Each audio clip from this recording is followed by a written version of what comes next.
Assalamu alaikum everyone. Thank you very much for joining us this Saturday on another episode of Startup Talks. We are joined today by a good friend who has been enabled in friendship with me through technology.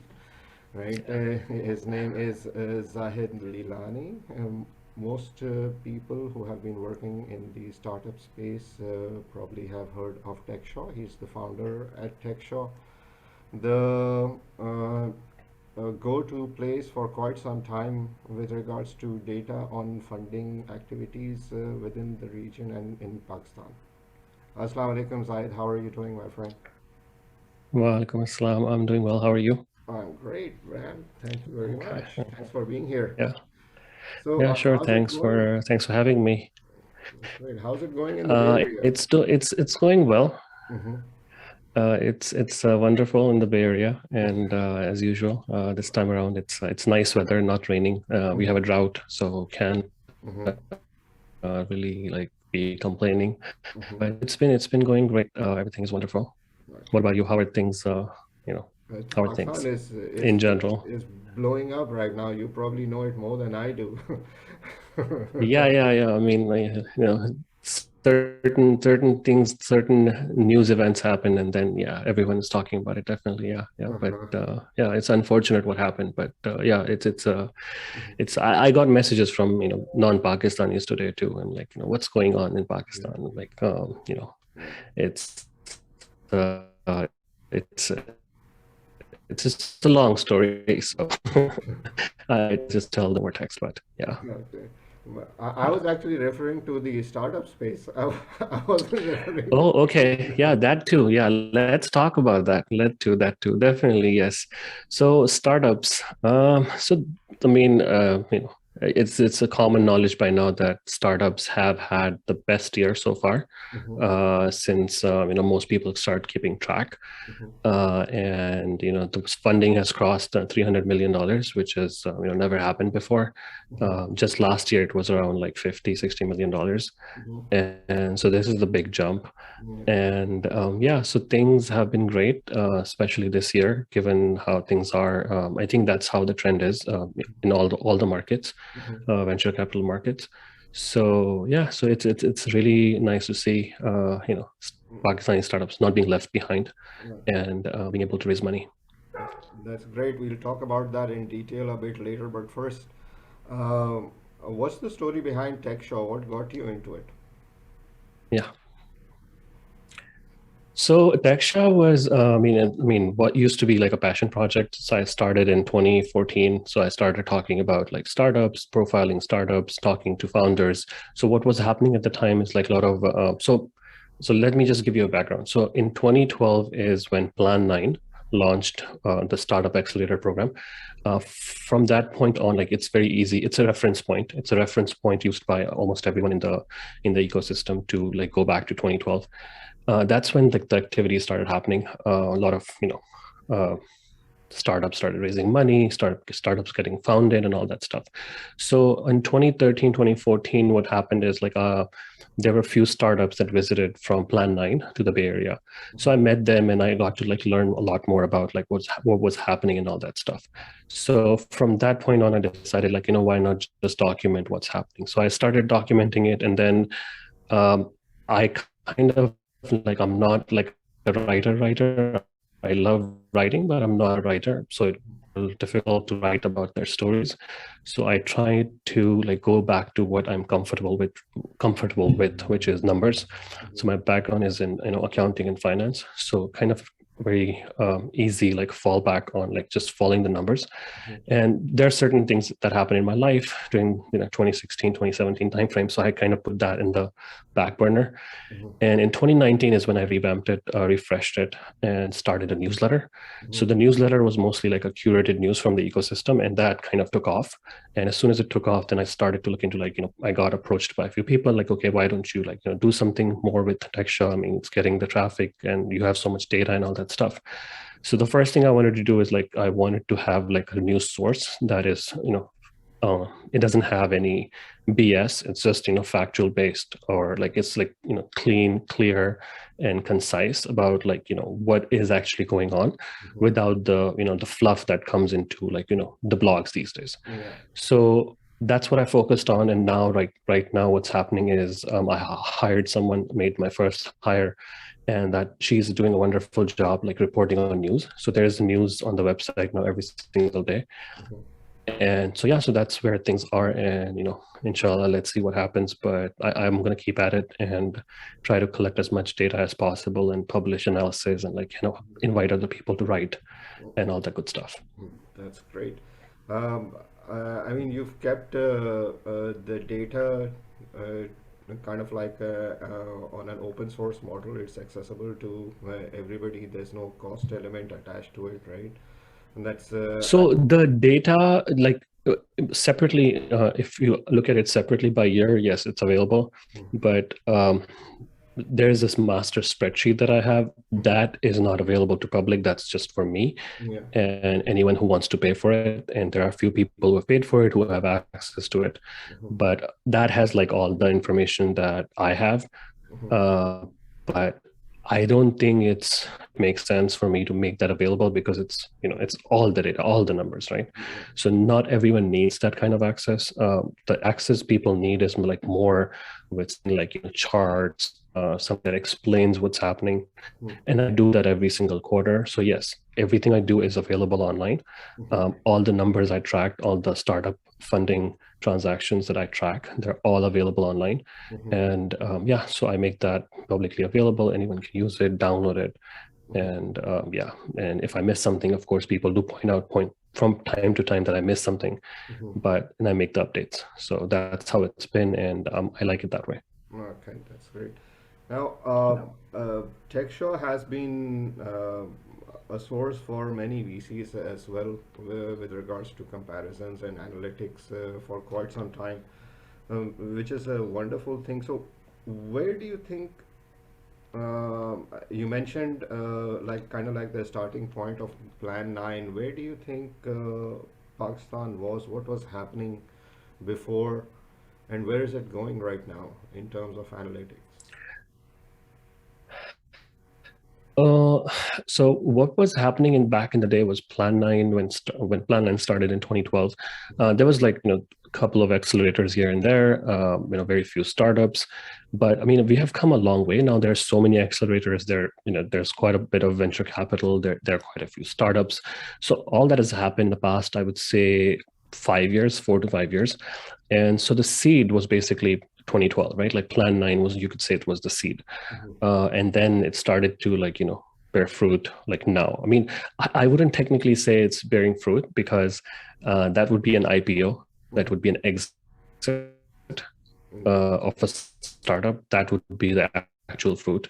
Yeah. But right now the tree has grown. I would say the tree has grown, and it's getting a lot of attention and all that stuff. Mhm. So starting with 2012, like there was like not much data available. Like you could go to the startup and ask them like who funded them, and they would tell you when about investors who no one has heard of and all that stuff. So it was the data was very messy at that time, and I did my best to track everything that I could. But now it's very much easy because all these venture capital firms, they announce it, they send out press releases, they publish it on Twitter. Mhm. um, I am extremely active on Twitter. I'm addicted to Twitter. So for me, it's like that is my go-to source for information. Yeah. And so, yeah, so that's where, in terms of data, that's where it's going. And I mean, you were not looking at a lot of data back in the day, but now you are. Mhm. And I kind of, I wouldn't say I saw this happening this soon, especially not during the pandemic. But what has happened is like when you look at the numbers or the venture capital. So the first thing, let's talk about the first thing. The first problem the startups had in 2012, 2014, 2013, 14, 15 is there were a lot of startups, but there was no VC money. So no one was investing the amount of money that startups were looking for. Yeah. Um, and that wasn't happening. So if it was happening, it was on really founder unfriendly basis. Mhm. So the terms were really bad for them. Mhm. But that changed in around 2018, 2019 with the launch of Sarmayakar. Mhm. which was the first fund, Pakistan-focused fund. It's not domiciled in Pakistan, but it's Pakistan-focused fund. So Mhm. they raised $30 million to invest in Pakistani startups, Mhm. and I think that's what got the ball rolling. And so what we have now is basically, a lot more VCs, a lot more Yeah. Pakistanis who were outside of Pakistan, Yeah. looking at Pakistan as a market, people with operational experience, Mhm. looking at Pakistan and saying, you know what, we have done it, in other countries. It can be done. We know it from looking at India or, for example, Bangladesh, Mhm. that it can be done. So these are not like, the startups. I keep telling people this. The startups that you see in Pakistan, these are not like genius startups. Like, no, it's not a like, you don't hear about it and like, oh my God, this is genius. It's not like that. It Mhm. is basically something that's worked in other markets, Mhm. and startups are basically trying to, bring the Pakistani flavor to it, like the way Kareem did, Mhm. and just introduce it to people in Pakistan. So it's just the marketing, it's branding, and pretty much it's like using the talent that is in Pakistan to Mhm. create these products. And now that we have enough talent, I would say, in Pakistan because of Kareem, because of other startups in the region. Mhm. Excuse me. Right. So, excuse me.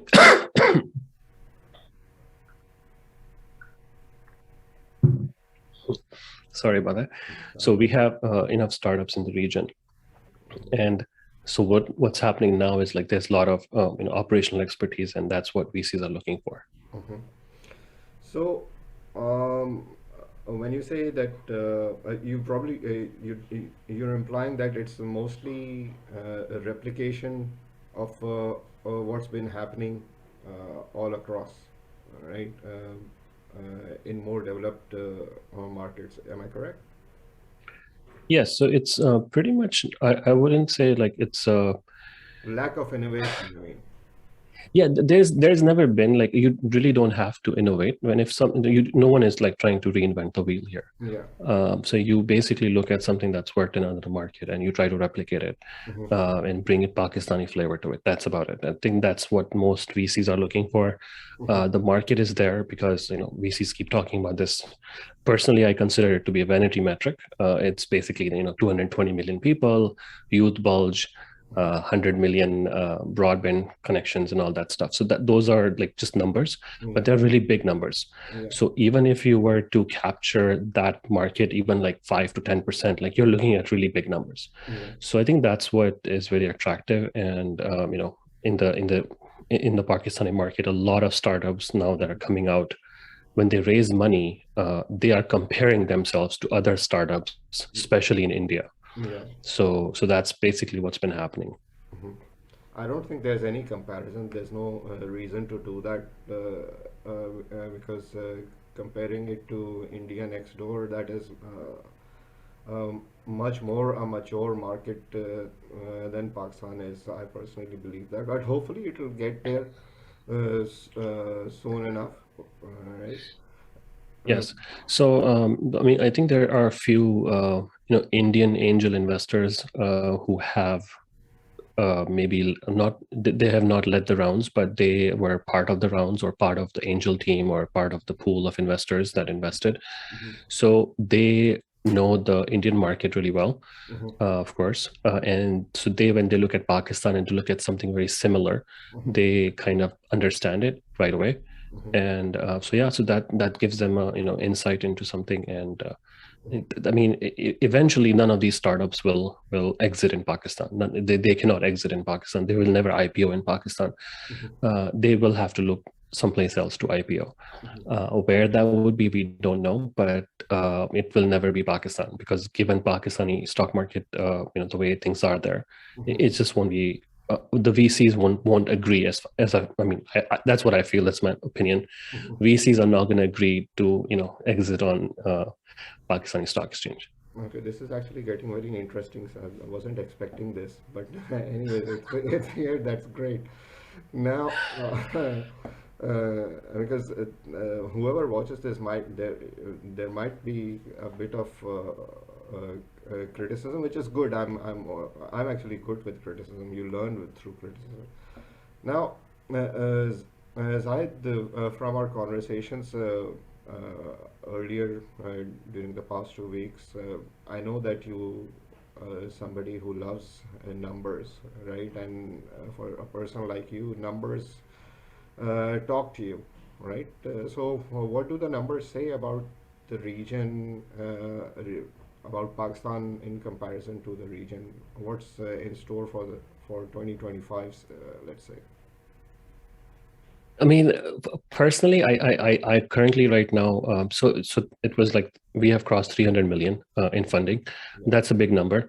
I personally don't know if I would say the same thing about 2022, Mm-hmm. because things have started to slow down. Mm-hmm. Um, I can give you a bunch of reasons as to why things might be slowing down. Mm-hmm. But one thing that's happened, that something that I follow, which is like the macroeconomic indicators. Mm-hmm. Uh, Based on the macroeconomic indicators and the fact that Pakistan was downgraded from an emerging market to a frontier market in September, Mm-hmm.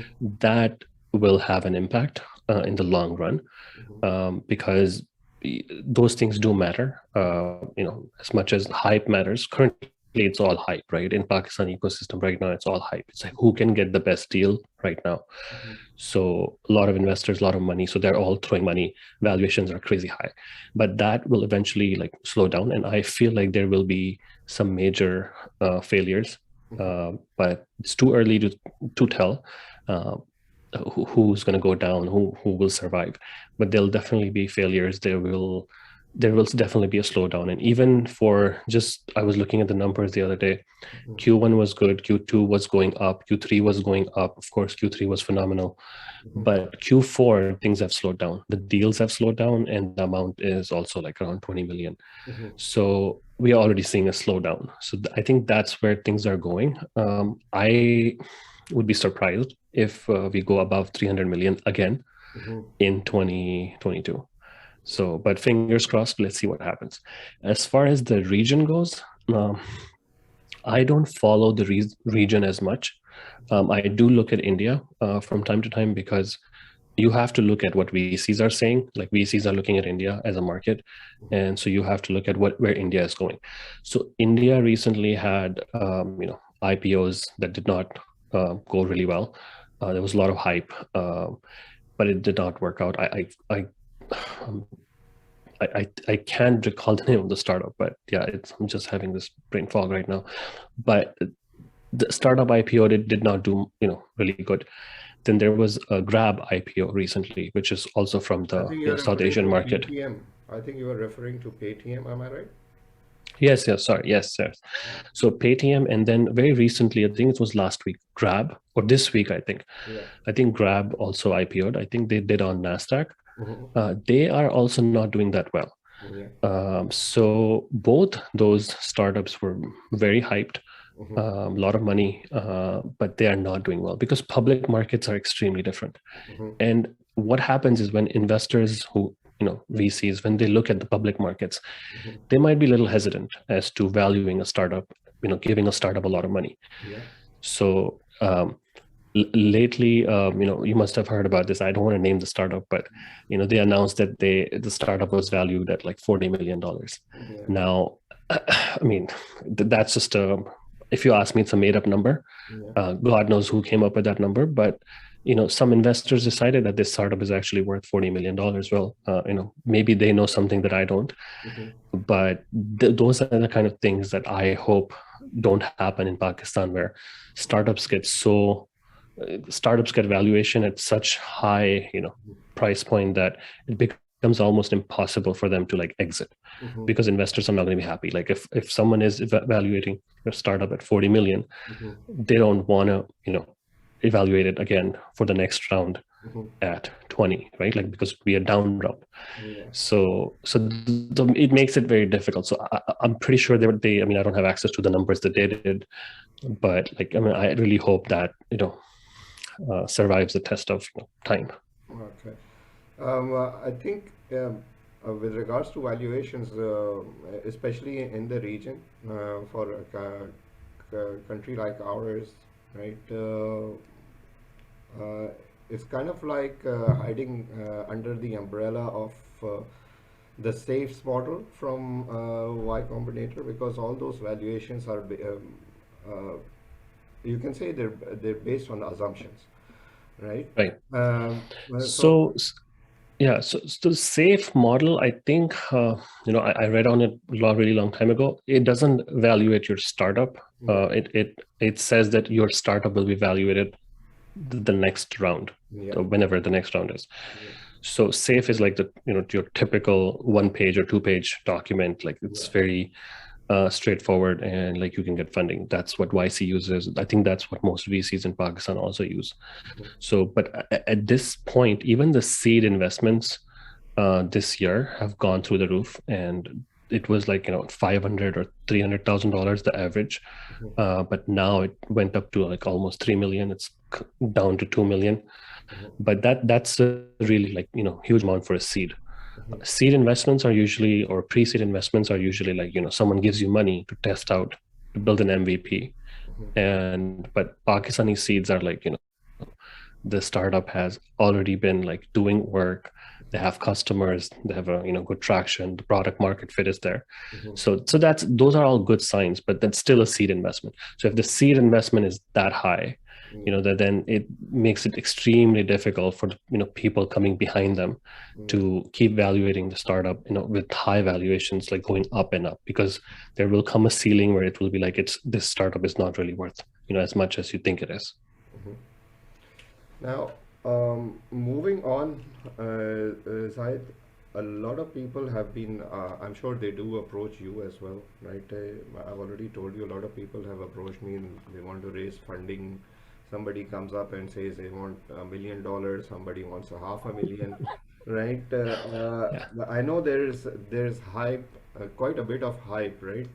Which uh, has actually inculcated more of an excitement within the ecosystem. I take it as a positive sign that there is excitement, because if there is no excitement, then people would not want to be moving in, or there won't be any friction within the space, right? So, which Yeah. is good. But a lot of people don't understand, a lot of startups that is, that there's quite a bit of technicalities behind raising funds, because most VCs are not, almost all of them are not par one, right? They're not domiciled in Pakistan, right? Because they want Mhm. easy a way out to take their returns out of the country. So they're all domiciled outside of Pakistan. So companies, they face issues with regards to when VCs come and say you need to be registered in Delaware or somewhere, right? So what's the importance behind that? Do you think that's ever going to change in Pakistan? I don't think it will change in Pakistan. There's a simple reason. It has nothing to do with Pakistan. It has to do a lot more with the VC's comfort zone. Yeah. So, for example, if it's a US VC, Mm-hmm. they know the laws in Delaware. Mm-hmm. They know who to call. They know who to get in touch with Mm-hmm. to do things involving the incorporation, the paperwork, the IP, and all that stuff. Yeah. So it's like they're not going to waste time trying to figure out how to register a company in Pakistan. Like for them, it's like, why should I do that? Like for them, it's like, I want to move fast. Why would I do that? Same thing goes for Singapore, same thing goes for Dubai. Mm-hmm. So from what I know about the VCs who are investing money, Mm-hmm. almost all of them are depositing their funds in bank accounts in countries that are non-Pakistani countries, like countries that are, where the startup has decided to incorporate. So that's how it works. It has nothing to do with uh, Pakistan in general, but just the fact that it's very difficult to get the money out of Pakistan. They just don't want to take that risk where they are depositing funds in Pakistan. So I think you spoke to Mubarak earlier, Mm-hmm. so I'm sure he went deep into this topic. But there used to be a time when Pakistani founders couldn't own a foreign subsidiary, but now they can. So that makes life easier, I guess. And yeah, I mean, even though it was something they were not supposed to do, Pakistani founders were still incorporating in Delaware and issuing stock and doing the whatever they needed to do. Yeah. So that's the way people are used to doing business. People don't want to change for the most part, especially VCs. These are like people with very limited amount of time, but they have networks they have already established, and they just want to use those networks. And I think that's one of the reasons, especially even the angel investors that I have heard about and spoken to. Even they are, even if they're looking for a deal, that's number one requirement that they have is they want to invest in a Delaware C corp. Okay. So how does what are those two types, right? The C corp and the other one, and how does this taxation work? Because a lot of people ask about this. So I'm not an expert. I wouldn't say I'm an expert. So this is like we're getting into legal territory here. But But you're a there is taxation corp. expert, though. Yes, I used to do that. I don't do that anymore. So I don't have any direct experience in the past 3 to 4 years. So I can generally describe it. Yeah. So C corps are these are like regular, C corps are like Facebook is a C corp, like Google is a C corp. Yeah. So that is what a C corp is. Mm-hmm. Then there is an LLC. Yeah. So in an LLC, you basically separate out yourself from the entity. Mm-hmm. And that's it. So you have an entity bank account. All the debt, all the money that the entity earns is the entity's, and then the entity decides to give it to you. Then you are taxed on it on the distributions. And it's basically the simplest form of creating a business, where you separate out the this is a limited liability entity, LLC, Yeah. limited liability company. So all your assets are separate from the assets of the company. Same goes for the liabilities.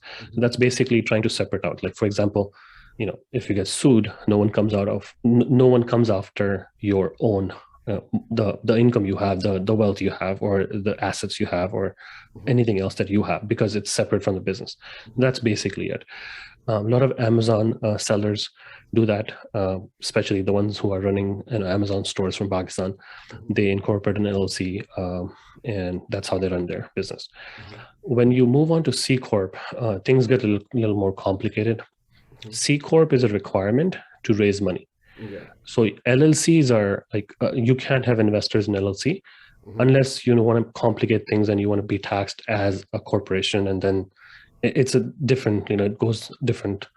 It becomes a completely different entity then for taxation purposes. But typically, a C corp is the one where you issue stock. So that's what investors are looking for. So so in a nutshell, that's the difference. So LLCs, it's suggested that you go with LLC if you're just one person running some store. But if you want to raise money from investors, you have to go through C corps. Okay. Now, Zahid, we are almost coming to an end, right? But I'd like to continue the conversation after this recording over call. But to sum this up, um, do you see any positive signs into 2022, or is it going to stagnate a bit, like it is doing in this end of the year? So I feel like the only positive thing that can happen right now is we see an exit. If there is an exit or an acquisition of a startup in Pakistan, it will have the same effect that Kareem had. Not to that extent, because I really don't think there are that many startups that are ready for acquisition that are at Kareem's scale. But even if it's a small startup, it will give investors some hope that they should keep the momentum going, and they will keep investing in startups in Pakistan. But let's just say there are no exits. Nothing really happens in the first 6 months of the next year, then I do see things slowing down. VC asset class is like 6 to 10 years. So they wait 6 to 10 years to get their money back. So they are not in a hurry. So a lot of VCs have invested in Pakistan, like especially the foreign VCs like Kleiner Perkins. They invested for the first time in Pakistan, Yeah. right? So they invested in Tajir. So they're not looking for their money back for the next 10 years. Mm-hmm. So they don't care. Mm-hmm. But, and I don't think there were that many investors that invested in 2015, 2016 who are expecting a payday now. Mm-hmm. But if, let's just say, there is an exit, I think that will keep the momentum going. Mm-hmm. If not, then we'll just have to wait and see what happens, because things have already started to slow down. So let's see what Well, happens. I think there was an exit from Planet N in Dawai, I believe. That wasn't really an exit. It was framed as an exit. I don't want to talk about people here, but there are certain characters in Pakistani, ecosystem that kind of twist certain things. Mm-hmm. So basically, the earlier investors, they tried to sell their stock, which doesn't happen actually in startup. That almost never happens in a startup, where early investors dump their stock Mm-hmm. and sell it to the new investors. They always keep the same allocation that they have Mm-hmm. because they believe in the startup. But clearly, this was not something that happened, Mm-hmm. and Planet and decided to sell their share in the company and called it an exit, Yeah. which is also extremely, it was framed really badly, Mm-hmm. I would say. But yeah, I mean, there were a little bit, not a little bit, but there were little exits here and there, Mm-hmm. small companies, small operations that were acquired, Mm-hmm. but nothing where the amount was disclosed, or Mm-hmm. nothing that would make a dent. Okay. Oh, I have a different perception, right? It's not a disagreement as such, right? If you want, I can bet $10 on it with you, right? As a Okay. friend. But, so by the end of 2022, I don't think I agree with one thing, that there might be we might not see any exits, but there will be some mergers in some spaces, Yeah. I think, right?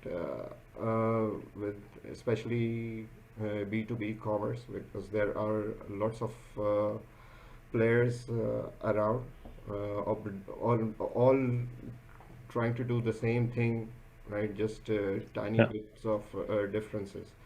And further down the line, maybe in 2023, there might be some in payment solutions in the fintech space, because there are lots of people vying in the fintech space. You obviously see the numbers too.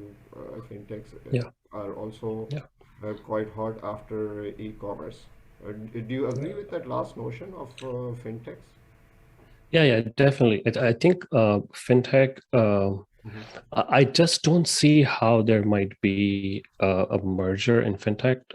I feel like yes, it's possible. Mhm. HBL, one of these big banks, might come in and acquire, Yeah. but I doubt that, because these fintechs are supposedly anti-legacy banks, right? So they're going against the legacy banks. They would never go and like partner with them. They would partner with them. I'm sorry, they would partner with them, but they would never go and be like, "Hey, we would sell ourselves to you so that you can ruin us, or you can put it, you can basically turn us into corporate types and not let us innovate as much as we want to." Mhm. That is possible, that it might not happen. Mhm. But yeah, I mean, there is going to be, as far as mergers go, I see that's the thing. I haven't seen any yet. Mhm. So let me What? think. So back in the Let day, me interrupt you. Let me interrupt you yeah, here for a minute. yeah, Uh, what would you call a Bob's acquisition, right? And yeah, one other, truck share by trucker. yeah. That's an acquisition, Uh-huh. but yeah, that's an exit. That's an acquisition. Uh-huh. But we don't know how much the company required, which I Edumetrics or something. Yeah, Edmetrics. The Edmetrics, yes. So that company that was acquired, we don't know how much money it raised. We don't know how much money they paid for it. Mhm. So none of those numbers are available. So right, so we can't figure out what's going on. So that would be an acquisition. Uh, if I think back, like this has happened in some small scale in Mm-hmm. the past. Mm-hmm. There was a startup called Savari Yeah. back in the day. It was acquired by, was it Kareem? I think it was Kareem. Mm-hmm. So basically, it was 3 or 4 people operation, or like they, acquired them. Yeah. It was an aqua hire kind of a situation. So basically, that's what happened. Yeah. Same thing happened with Travely, I think, that got acquired Mm-hmm. that way. So those little things have happened, like little transactions, acquired by a really huge company. Mm-hmm. Now, it is possible that if there's a startup that is in the Middle East, in Dubai, in Saudi Arabia, Mm-hmm. they're trying to come to Pakistan. They might look at Pakistan. They might look at some startup in Pakistan that does the same exact thing they're doing. They might acquire them. Yeah. That makes sense, Mm-hmm. right? So that makes sense. So yeah, I mean, merger wise, it's very, very difficult because for a merger to happen, I think this HBL would have to merge with, just making it up, JS Bank, right? Like that would be a merger. Yeah. But if HBL, let's just say, goes and buys, Sada Pay, Yeah. that would be an acquisition. That would be a payoff for Sada Pay. Mm-hmm. But then again, why would Sada Pay do that? I would think it would be dumb uh, for them to do that. They haven't even scratched the surface. They do not even have like access to all the customers, Mm-hmm. all the people who can potentially be their customers. Mm-hmm. So they are just looking at like to the moon, right? So that's what they're looking for. Mm-hmm. So I really hope it does turn out that Sada Pay or Tag, Yeah. one of these startups will definitely the next race is to become the unicorn, right? $1 billion startup. Yeah. How soon or how when we will get there, we don't know. Should happen, sometime in the future, of course. Mm-hmm. But let's see when it happens. Maybe 2022 will witness a jump in series, right? Maybe B's or C's. I don't know, right? I assume, Yeah. That's the hope. yeah, I That's the hope. Yeah, assume yeah, so. But with regards to M&As, I not M&As, mergers and acquisitions. I'm saying yeah. that you might see some movement from UAE side because of market dynamics, because that market is a bit too scattered, and for startups to scale in that region, it's kind of like a bit tricky to scale within the UAE and the Arab market. So Pakistan um, makes dynamics actually make it more of an ideal situation, as long as other factors, right, geopolitical factors remain stable and Yeah. there's stability within the country. So Pakistan, in that case, I think makes an ideal place to explore for startups in the MENA region, right? Yeah. I mean, that's the natural. Like, for example, we recently heard that Airlift is expanding to South Africa. Yeah, Now, I mean, who could have imagined like the Airlift would go to South Africa? I mean, no one probably was thinking about that. yeah, But for some reason, they decided to go to South Africa, right? yeah. So I mean, I'm sure all these startups are planning to expand because they have to. You're talking about Uh, airlift, isn't Airlift, yeah. or swivel? No, Airlift. Uh-huh. Okay. So Airlift pivoted, right? So Airlift did a pivot. Yeah, yeah. They stopped their van pool, Mm-hmm. and then they went into 30-minute groceries. I think that's what they're doing now. So quick commerce, Mm-hmm. and they expanded. They recently started operations in South Africa. Mm-hmm. So South Africa would not have been on anyone's mind when it comes to expansion because it's Pakistan. The most natural place to expand would be Dubai, Yeah, right? That would be like Saudi Arabia, yeah. but they jumped to South Africa. But I'm sure they are looking at something that we're not. Mm-hmm. But wherever the opportunity is, wherever you can execute on the ground, I think that's where all these startups are going for. Mm-hmm. I think Yeah. Swivel is also making a move into South Africa. Oh, they are. Okay. Yeah, I came across a post from somebody just last night. They're moving into South Africa. Will announce in a couple of days or something. And but then whoever does, best of luck with them. Um, uh, Yeah. Zahid, I think Yeah. we'll call it a day here and won't expose any more names. It's wonderful talking to you, you and I, right? You are a Yeah. Yeah. person of numbers, right? As you know, I also traded in stock options quite Okay. a few years back, maybe over a decade back. And Okay. I'm a person of fundamental analytics, and you are a person of data analytics, right? So you and I will Mhm. probably have quite a bit of disagreements, right? So, Yes, yes, yeah, yeah. No, this is good. This has been a learning experience for me too. So, I mean, as much as I learn, it makes me better too. yeah, So, yeah, definitely we should, like we discussed this earlier too, we should do this every month, every other month, every quarter, yeah. so we can like, keep tabs on the numbers and see where things are going. Chalo, it's wonderful having Yeah, you, right? same here. Best of luck. Thank you for having me. Thank you. Thank you. Enjoy the rest of December. Holidays are coming. Yeah, and Yes, yeah, yeah. make the best of them. Yes, I will. Yeah. Thank you so much. All right. Thank you. Talk to you Thank you. soon. All right. Okay. Khuda Hafiz. Allah Khuda Hafiz. Hafiz. Yeah, thank you. Khuda Hafiz. Khuda Hafiz.